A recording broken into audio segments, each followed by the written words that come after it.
उन्होंने कहा यार ये एक चीज़ है, लेट सपोज ये 20 रुपए की है, तुम किसी भी कंडीशन से 21 की करोगे ना, वो परे वाला एक सूद हो गया। तो तुम पैसा लेके 1 करोड़ रुपए लोगे, 20,000 रुपए महीने का लिए जाओगे, वो 1 करोड़ अपनी जगह खड़ा हुआ है, सूद हराम। रोजे में बीवी का बोझा लेने वाली बात थी, तो जो बुजुर्ग साहब आए तो आपने कहा ले ले, वो 1 करोड़ रुपए वहीं खड़ा हुआ। उसके बदले तुमने मुझसे महीने का 20,000 रुपये लेते रहे, सूद हराम।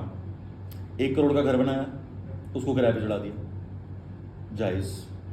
वही वाली बात है जो मैं हमेशा करता हूँ कि अल्लाह ताला ने या नबी पाक सल्लल्लाहु अलैहि वसल्लम ने जब चीज़ें में बयान करी, अल्लाह के पैगाम तक पहुँचाया, उसमें बड़ी क्लियर कट बातें हैं, हर चीज़ की टर्म अलग है। जिस तरह वो मैं कल एक एग्जांपल दे रहा था कि नबी पाक सल्लल्लाहु अलैहि वसल्लम हर किसी को उसके लिहाज से जवाब देते थे। जो हम उस दिन बात कर रहे थे, वो रोजे में बीवी का बोझा लेने वाली बात थी, तो जो बुजुर्ग साहब आए तो आपने कहा ले ले, जवान साहबा को मना कर दिया कि नहीं लेना रोजे में। जब सबने पूछा तो उन्होंने कहा कि ये जवान है, इससे आगे रुकेगा नहीं, ये अपने नफ्स पे काबू नहीं रख सकेगा, वो बुजुर्ग आदमी वो रख लेगा। तो इसी तरीके से इस्लाम ने इस चीज़ को भी 2 कंडीशंस बना दी कि अगर तुम पैसा लेके 1 करोड़ रुपए लोगे, 20,000 रुपये महीने का लिए जाओगे, वो 1 करोड़ अपनी जगह खड़ा हुआ है, सूद हराम। हराम है मुतल्लक, इतना बड़ा हराम है कि जितना कोई चीज़ हराम है, इस लेवल का हराम है ये सूद। पैसे के ऊपर मैंने बताया ना कि हराम के भी दर्जात हैं, सूद के भी दर्जात हैं। उसमें सबसे गंदा दर्जा जो है ना, वो है पैसे का सूद।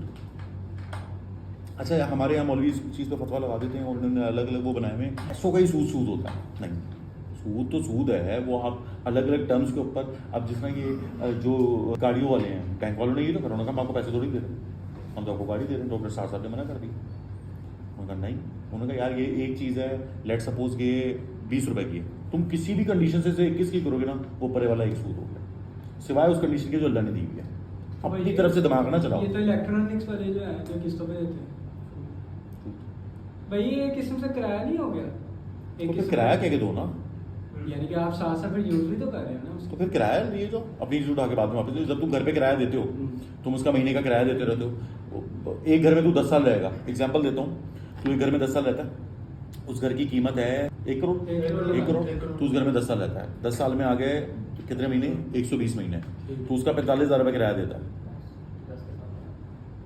ठीक है। तूने 120 महीने में 45,000 रुपये उस बंदे को किराया दिया, यूनिट 10, 100,000, 10,000, लाख, 10 लाख, तो 55 लाख रुपए दे चुका हुआ, ठीक है। अब अगले 10 साल बाद वो घर दे रहा हो जाएगा, तो चीज़ क्यों देरी हो जाएगी। मेरी एक बात हमेशा याद रखो, मैं एक बात हमेशा करता हूँ, अल्लाह को धोखा देने की कोशिश ना करो। ये जो ड्रामेबाजी है ना सारी, ये सूद पे कारोबार, किस्तों का कारोबार, बैंक लीजिंग, ठीक है, ये सारे अपनी तरफ से अपने दिल को तसल्ली देके अल्लाह के साथ मजाक करते हैं, अल्लाह के दीन के साथ, अल्लाह के दीन के साथ इन्फ्लेशन करके अगर हम करें नहीं। अच्छा, जैसे अगर किस्तों पे दिया है, पिछले साल से इन्फ्लेशन चल रही है, 5% के रेट पे ऊपर जा रही है, एक्सपेक्टेड है कि 5% ही या 10% हो जाएगी आगे, ठीक है। तो उसके ऊपर 10% यानी रुपए की कीमत के हिसाब से अगर हम दें, ठीक है, या तो ऐसे कर सकते हैं कि रुपए में हमने नहीं दी, जिसने किस्त पे दी है, किस्त पे हमने नहीं दी, ठीक है, हमने उसको डॉलर्स के हिसाब से दे कि ये भाई मैं चीज़ है तुझे $300 की दूंगा, उस टाइम पे जो $300 होगा तूने मुझे वो कीमत अदा करनी, वो वैसे कम हो जाता, नहीं जायज़, ये भी नहीं जायज़ कि करेंसी एक फिक्स हो जाए। वो सबसे बड़ी कंडीशन में आ गया कि आप पैसे के ऊपर वो कर रहे हो, लेन देन, किस्तें तो करेंसी का पैसा है ना। तो ये आ गया ना कि जैसे अगर कोई चीज़ सपोज 2 लाख की है, 2 लाख कितने बनते हैं, जितने भी बंदे पैसों में बात करना, जैसे कि बंदे ने अगर PKR में उसने देनी है महीने की 10,000 किस्त, ठीक है।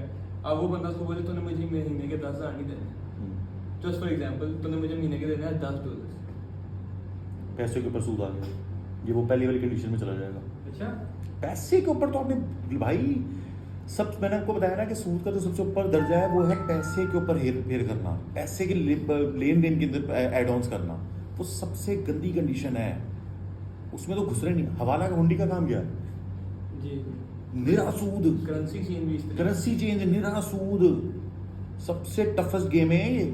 भाई बंदा गोल्ड लेके रख लेता है, वो ग्लास में वो बेच देंगे, वो किसमें आता है? करेंसी एक्सचेंज, क्या वो कागज पे दुनिया कर रही है, दुनिया कर रही है। अबे तुम सब छोड़ो, मुल्क कैसे चल रहे हैं, स्टेट बैंक से कर्जा लेते हो, करेंसी निज़ाम ही ऐसा बना दिया ना। देख, अच्छा एक बात मैं हमेशा करता हूँ, मुझे नहीं याद, वो आप लोगों को याद है कि नहीं है पुराने सेशंस में, कि नमाज रोज़ा ज़कात हज करने से उन्हें अंदाज़ा था कि ये बड़ा इनका बेसिक दीन है, ये इनकी बुनियादी दीन है, इससे नहीं हटेंगे। तो उन्होंने क्या करा, उन्होंने आपको सूद, कारोबारी लेन देन, हराम हलाल, पर्दगी बेपर्दगी, उन्होंने यहाँ से पकड़ा आप सबको आके। उन्हें पता था ये 5 वक्त की नमाज से ना आप मुसलमान को इतना कन्विंसिंग वो कर सकते हैं। जो प्रैक्टिसिंग मुसलमान है ना वो करेगा ही करेगा। अब तुम छोटी पठानों की एग्जाम्पल ले लो, जी हाँ 5 वक्त की नमाज पढ़ता है, नमाज से छोड़ता, मसल्ले कंधों पे रखे होते हैं, यूं ही रख के बिछाते हैं, यूं ही करके यहाँ से नमाज पढ़ी, सलाम फेरा, तस्बीह करके दुआ करी, यहाँ से खड़ो गए, ये सूद की गड्डी उठाए, हाँ भाई कितना काटा, हाँ माड़ा तारा कितना, टक टक टक, ये सूद का कारोबार, टक टक टक, फिर असर की जान हुई, बंद करा मसल्ला भी जाए नमाज। उन्हें यही यहूदियों को या जितने भी ऊपर आपके ऊपर वाली पावर्स बैठी हुई हैं, मैं फिर नाम लूंगा, वीडियो फंस जाती है, इनको पता था कि आप बेसिक इस्लाम से नहीं हटाओगे, बेसिक इस्लाम इनको प्रैक्टिस करने दो और इससे इनको कुछ नहीं जाएगा। और मैं आपको मज़े की बात बता रहा हूँ, नमाज बेशक जो नमाज है वो तो एक बहुत बड़ा फ़र्ज़ है, उसको तो आप बिल्कुल भी कंडीशनली नहीं छोड़ सकते या उसको आप बिल्कुल भी इग्नोर नहीं कर सकते। लेकिन उसके अलावा ना मैं आपको बताऊँ, ये वाली जो मामला था ना, जिससे आप नमाज छोड़ने वाला काफिर कहलाया, शिरक करने वाला कहलाया, सब कुछ कहलाना कहलाया, लेकिन नमाज छोड़ने वाले के लिए कभी भी इस तरह के अल्फाज नहीं कुरान में आया कि वो अल्लाह के खिलाफ जंग कर दी उसने। लेकिन सूद के लिए क्या आया, उसने अल्लाह और उसके रसूल के खिलाफ जंग का ऐलान कर दिया। तो हाँ, एक इंसान दुनियावी मामलात में नरमी बढ़ता है और अल्लाह ताला के हुकूक का वो रखता है कि नबी पाक सल्लल्लाहु अलैहि वसल्लम के अताअत करता है उनकी, उसकी, वो ठीक है। लेकिन हाँ, वो उसकी नमाज़ें कज़ा हो जाती हैं, वो नमाज की रूटीन में हो जाएगा, कैलकुलेटेडली अल्लाह ताला उसके साथ नरम उससे पेश आएगा। लेकिन हाँ, 5 वक्त का नमाजी है, पर्दे का उसको ख्याल नहीं है, सूद के मामले में वो ज़ीरो है, हराम हलाल के मामले में वो ज़ीरो है, वो तो रगड़ा गया, वो ज़्यादा बुरा रगड़ा जाएगा। सबसे नापसंदीदा अल्फाज नबी पाक की हदीस है, सही बुखारी में, मुस्लिम में, दोनों जगह हैं कि तुम किसी को अल्लाह के उससे डराओ और वो आगे से तुम्हें जवाब दे कि तू अपने कब्र की फिक्र करेगा कि मेरा और अल्लाह का मामला है। ये अल्लाह को सबसे नापसंदीदा अल्फाज होते हैं कि कोई इंसान आपको ये कह रहा है और आप आगे से उसे ये जवाब देते हैं। ये तो बड़ा सख्त, और ये हम हर बंदा आमली कहता है, नहीं कहना चाहिए। और इससे रिलेटेड यानी क्या है, ये जो बैलेंस का लोन लेते हैं सूद, इस पे हम लोग बिल के ऊपर, बिल की फीस ड्यू डेट तक ये है, ड्यू डेट के बाद ये सूद।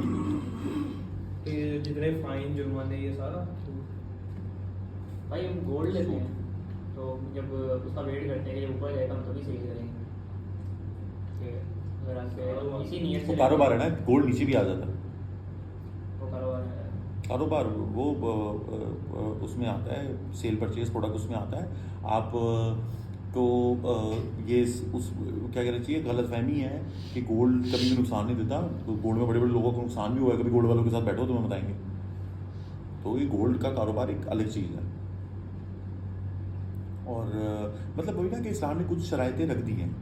गोल्ड लेना, आपने गोल्ड लिया, आपने लिया 1500 रुपये के लिहाज से, आज वो 15 लाख रुपए हो गया, ये जायज़ है। इसी तरीके से मैंने किराए की आपको एग्जांपल दी है कि वैसे 1 करोड़ रुपए के ऊपर किसी से 20,000 रुपये लोगे सूद है, लेकिन 1 करोड़ का किसी ने घर बना के आपको किराए पे दे दिया, जायज़ है। अच्छा, पसंदीदा वो भी नहीं है, मैं आपको उसी की बात बताऊँ। आप जब शरीयत में उस चीज़ों को पढ़ोगे ना तो किराए पे घर पसंदीदा ऑप्शन नहीं है, या जो किराए पे वो है वो भी वो है, लेकिन वो जायज़ है, तो उनकी इजाज़त है। ग्रो कर लेना गिरवी पे। वो तो निरा सूद है, गिरवी पे नहीं कर ले सकता, निरा सूद है। मैं लेने लगा था तो मैंने इसी वजह से छोड़ दिया था, निरा सूद है, क्योंकि अमाउंट वही खड़ी रहती है। फिर ये स्टेट एजेंसी वालों ने वही वाली बात बार बार मैं करता हूँ कि अल्लाह को साथ मजाक नहीं करो, नौजुबिल्लाह कोई भी नहीं दे सकता हमसे। वो स्टेट एजेंसी वालों ने क्या हरकत करी, गिरवी का घर दिलवा के ओ यार 3,000 किराया लिख लो। अल्लाह को नहीं पता तुम क्या कर रहे हो, अल्लाह कर ये किराया भी देखो ना आप। अब यही होता है, गिरवी के साथ थोड़ा सा किराया है। भाई वो मुफ्ती फतवा भी दे देते हैं क्या आप किराया 10,000 रुपये दे, मुफ्ती तो बेटा बहुत हैवी रगड़े जाएंगे, सबसे ज़्यादा बुरे ही मुफ्ती रगड़े जाएंगे। अस्सी सारे इंशाल्लाह अल्लाह खैर करेगा, फिर बच स्मगलिंग जाएंगे। वाला जो है कि स्मगलिंग हलाल है क्योंकि आपका बिजनेस है, आपने सामान खरीदा, आप बेच रहे हो, उसी तारीख में सूद का फतवा। एक हद तक बात सही है, लेकिन स्मगलिंग इज डिपेंडिंग कि वो प्रोडक्ट क्या है। नहीं मतलब वो ये अगर तो कंप्रेसर है, मैं यही बात करने लगा था, अगर तो आप